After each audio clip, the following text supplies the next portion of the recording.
Hi all, it's week 5. We've done this non-verbal communication last week. You had to summarize it for me and tell me about 10 bad communication habits. If we look at these 2 learning activities, all I want you to do is just open them up for me. We don't have to go discussion. Just look at those clips for me, please. Go through them, see what they're doing. And I think you should be able to identify with that. For me, that's one of your tasks. And also if we talk about other learning and non-verbal skills, body language, you'll see there's also about 3 clips. 1.5 dad, what all these unnecessary things we do in the office and how things are. Remember, we're working with our clients, so we need to make sure. So you need to look for me at those clips, please. Bad communication skills and the body language. Now we're going to start with topic 1, continued communication models. The learning outcomes is some strategy. What models are they? If we open up the learning resource 3, that's our work for the week. We're going to have to wait a little bit for it to load. There it is. Okay, what did I say here? Everybody can improve their communication skills. Learn more about the most important areas to develop to help you to communicate more effectively. Yeah, I think that's quite true. We all think we can communicate, but then I bought my kids some AirPods, or what do you call it, in their ears, and now they can hear everything except when I ask them something. Now, if we start the course, you'll see it's divided up into 2, communication models and communication with cultural awareness. We're first just going to do the communication models. Now, if you think about models of communication, at the moment I'm communicating to you, but I can get no feedback from you. I don't even see you, you don't see me. That's linear feedback. That's just going into one direction. Well, you will be asked to give feedback at some stage, then I'll perhaps get something back. But it's not like a telephone conversation where I say something, you say something, which is a different form of communication. And then actually talking to somebody, well, remember now 2 meters away. But you can, while you talk, the person can interrupt you. You can look at the person's body language. It's a lot better. Let's have a look at the different models. They say there are 3: linear, interactive, and transactional. Now, if we look at linear, the linear model, massive amount of linear communication. Linear communication is one-sided communication. I don't really care what you think about this video clip, but you need to listen to it.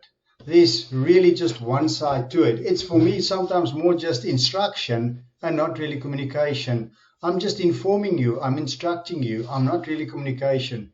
And it's typically used in mass communications, a speaker in front, having a session. If you think even going to your church or going to the community center and somebody is talking in front, it's the television, the radio, the newspaper, just one-sided. There's no feedback. There's no direct way to know if it was effective. Now, basically, there's a sender. She receives it. It's often used to persuade or influence an audience, like through advertisements. Actually grab them. They say if you want to, through advertising, get somebody to really listen, you need to run it past them at least 3 times. Now, interactive communication, it looks a little bit different for me. And actually, I think I'd like it a little bit more. Also known as convergence, chatting model. It involves 2 entities sending messages back and forth. Obviously, we know now there's a lot of things we can, on our phone, we can text messages. We can get emails here and there. She sends it, she receives it. Then she makes up her mind and sends something back. I communicate with my parents like that. I phone them and we have a bit of a conversation because I don't always see them. Now, transaction communication model is actually the nicest one. Means there's a transaction between the 2. They are face-to-face interaction, meaning that messages are sent and received at the same time. I mean, if I stand in front of a class, normally what I would like is not this. I would really want that. I also don't really want this. I would like more transactional, interactive type of model.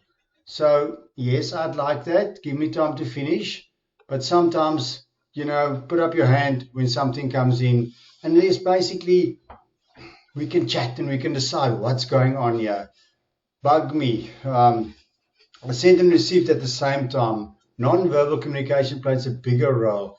And feedback is immediate. Sophia might be talking to Lexi, telling her about her holiday. While she is busy talking, she can evaluate her facial expressions, guide the conversation. You know that, yeah, you're still part of it.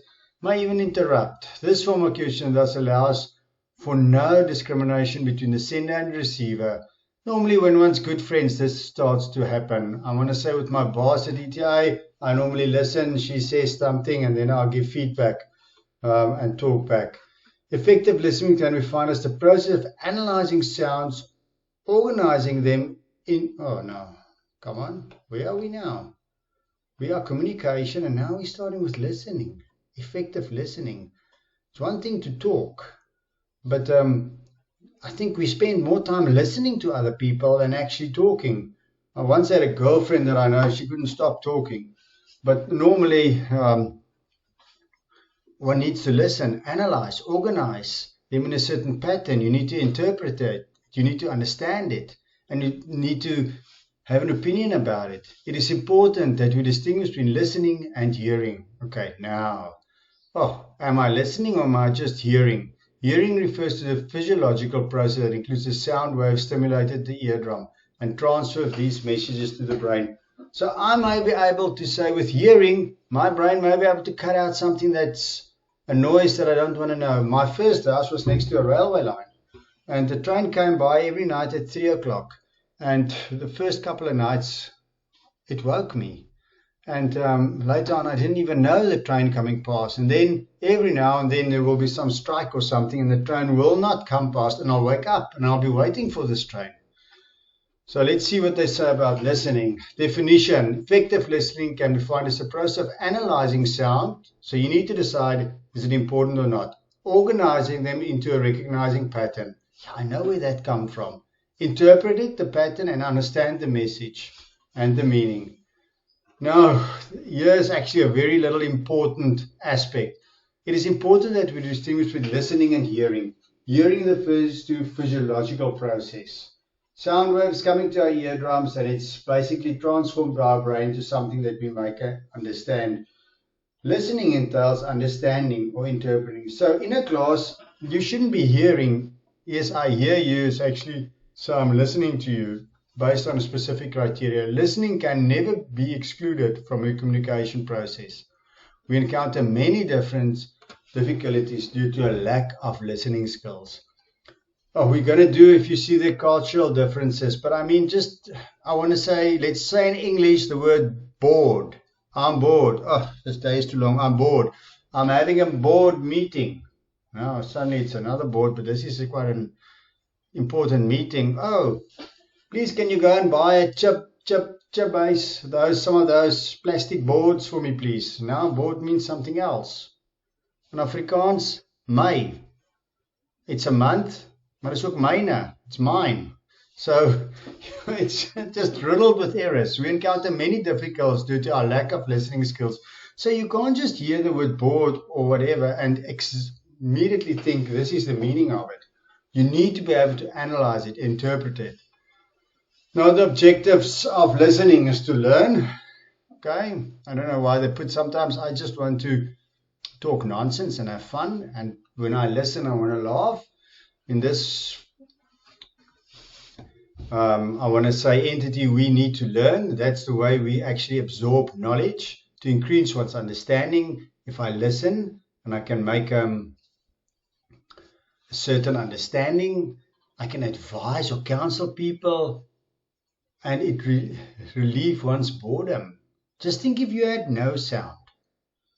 Just think, where do you go if you're bored? You listen to certain music. Sometimes you listen to quite vibrant music. Other times you listen to something that's, you just want to cup a Depro and lie on your bed and listen to, I don't know who you do when you're really feeling down, but it actually breaks that boredom. The importance of listening. As a person trainer, you will spend a lot of time listening. Guys, you can't look at the TV. You need to listen to your client. You need to be a good listener to understand your client's needs and goals. Otherwise, you are employing your goals on your client. How they are experiencing specific exercises. If they have difficulty and they don't like this exercise or they get hurt during this exercise, you cannot give it to them next week again. You need to make a mental note. You need to listen to them. It's one of the most crucial skills in becoming a successful trainer. I want to say their bedside manner. You need to listen. You need to be attentive to your client's needs. Now, there's just a couple of people sitting. What else those do? A focused listener stimulates better speaking by the speaker. If I'm focused, I hear what my clients say. He sees I'm interested in him. That's really important. A focused listener can often perceive prejudice, assumptions, and attitude.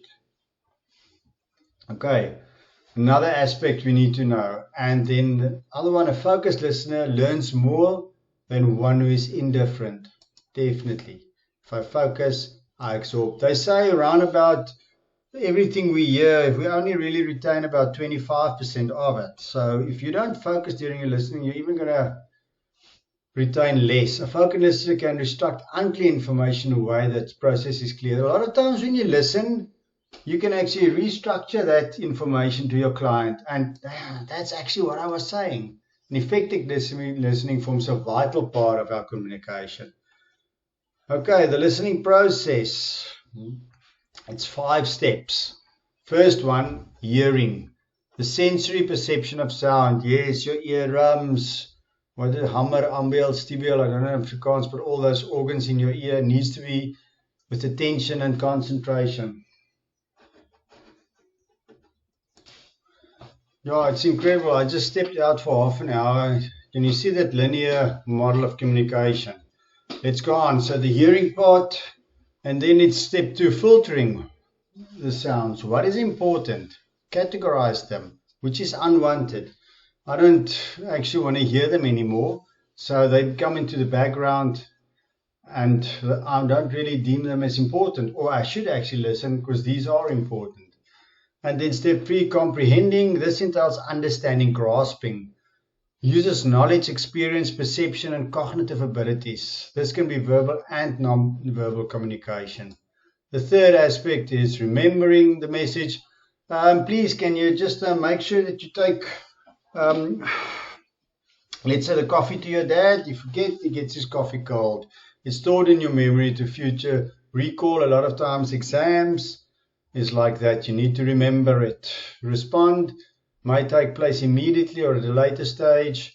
Respond may also take a form of prompting in order to show that the message has been received and comprehended. Guys, that's a lot. Remember, in the learning activity, you need to actually tell me the models of communication, and then I want to know everything about listening. Okay, the objectives, the importance of it, and then if we go back, 4, 3, 2, 1, and the process. Thank you. See you next week.